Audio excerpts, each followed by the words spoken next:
सुबह 10 बजे राष्ट्रपति पद के लिए मतदान शुरू होगा। संसद और राज्यों की विधानसभा में ये मतदान होगा। एनडीए से रामनाथ कोविंद उम्मीदवार हैं। पूर्व लोकसभा अध्यक्ष मीरा कुमार यूपीए प्रत्याशी हैं।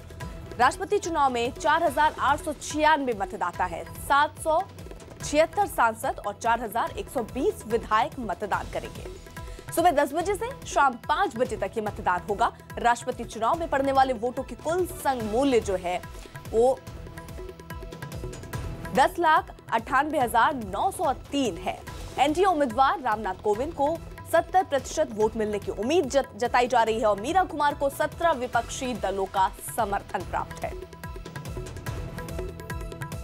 उधर अमेरिका में एक गायक और उनकी गर्लफ्रेंड को गिरफ्तार कर लिया गया। अमेरिकी गायक एरॉन कार्टर और उनकी गर्लफ्रेंड को ड्रग्स लेने के आरोप में गिरफ्तार किया गया।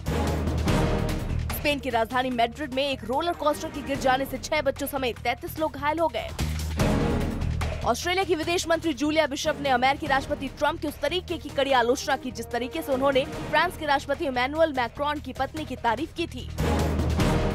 ईरान के राष्ट्रपति हसन रोहानी के भाई को पैसे की हेराफेरी के मामले में गिरफ्तार किया गया। चीन के जियांगसू प्रांत की 2 मंजिला इमारत में आग लगने से 22 लोगों की मौत हो गई। प्रदर्शनकारियों के दबाव में इजरायल सरकार ने हमले के बाद बंद की गई यरूशलेम की मस्जिद को फिर से खोल दिया है। कांग्रेस कार्यकर्ताओं की तरफ से फिल्म इंदु सरकार का विरोध करने से नाराज फिल्म के निर्माता मधुर भंडारकर ने सीधे राहुल गांधी से सवाल किया। मधुर भंडारकर ने ट्वीट कर पूछा कि उन्हें अभिव्यक्ति की आजादी है या नहीं।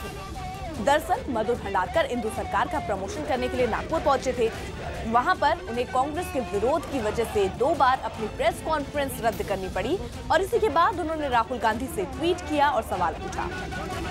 कहा जा रहा है कि फिल्म इंदु सरकार पूर्व प्रधानमंत्री इंदिरा गांधी पर आधारित है और इसके कुछ हिस्से को विवादित भी बताया जा रहा है। कांग्रेस ने पुणे और नागपुर में जमकर इसका विरोध प्रदर्शन किया, लेकिन मधुर भंडारकर ने यह आरोप खारिज कर दिए।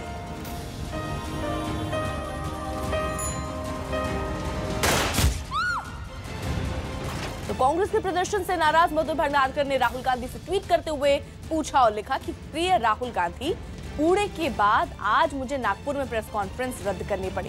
क्या आप इस गुंडागर्दी को मंजूरी देंगे? क्या मुझे अभिव्यक्ति की आजादी है? तो मैंने एक गुहार लगाई है कि कब तक चलेगा। क्या हम अभिव्यक्ति की आज़ादी की बात करते, फ्रीडम ऑफ एक्सप्रेशन की बात करते हैं कि कब तक ये कार्यकर्ता जो लोग हैं आके इस तरह से उड़न मचाएंगे, चिल्लाएंगे, नारेबाजी करेंगे, मुंह काला करने की बात करें, शाही फेंकने की बात करें। भंडारकर कोशिश कर रहे हैं कि अपनी फिल्म को बेचने के लिए जितनी पब्लिसिटी ले पाएं। एक आदर है लोगों के दिल में श्रीमती इंदिरा गांधी जी को लेकर, उसे ना कोई चित्र, ना कोई चलचित्र और ना कोई किताब बदल पाएगी।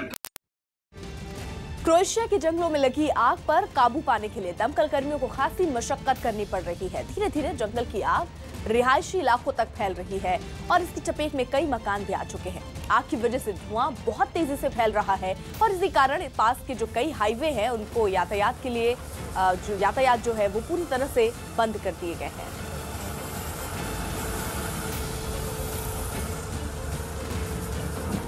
Došli sinoć i bio je požar skoro ugašen. Evo i vidimo jutros u principu da je opet se rasplamsalo.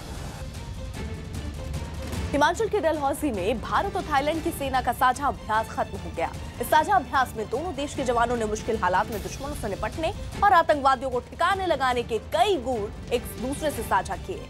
मैत्री 17 नाम का ये साझा अभ्यास 14 दिन तक चला और इस दौरान डलहौजी के जंगल में दोनों देशों के जवानों ने अपना हुनर दिखाया। इस अभ्यास में थाईलैंड आर्मी के 50 जवान शामिल थे। मिशन के आखिरी दिन हेलीकॉप्टर के जरिए एक घर में छिपे कुछ आतंकियों को ठिकाने लगाने का अभ्यास किया गया। जो एक साथ काम करने का जो माहौल बनता है वो हम इंटरनेशनल एनवायरनमेंट में हो सकता है कि दोनों आर्मीज एक साथ काम करें। बिहार के सिवान में शराब लूटने की कुछ हैरत करने वाली तस्वीरें सामने आई है। यहाँ पुलिस ने अवैध शराब जब्त करने के बाद उसे जिस तरह नष्ट किया था, खबर है कि वहां कई शराब की बोतलें सही हालत में मौजूद थी और शराब की उन्हीं बोतलों को लूटने के लिए पास के कुछ लोग वहां पहुंचे।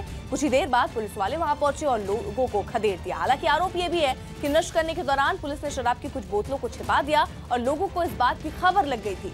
जब लोग छिपाई गई शराब को लूटने पहुंचे तो पुलिस वालों ने उन्हें वहां से भगा दिया।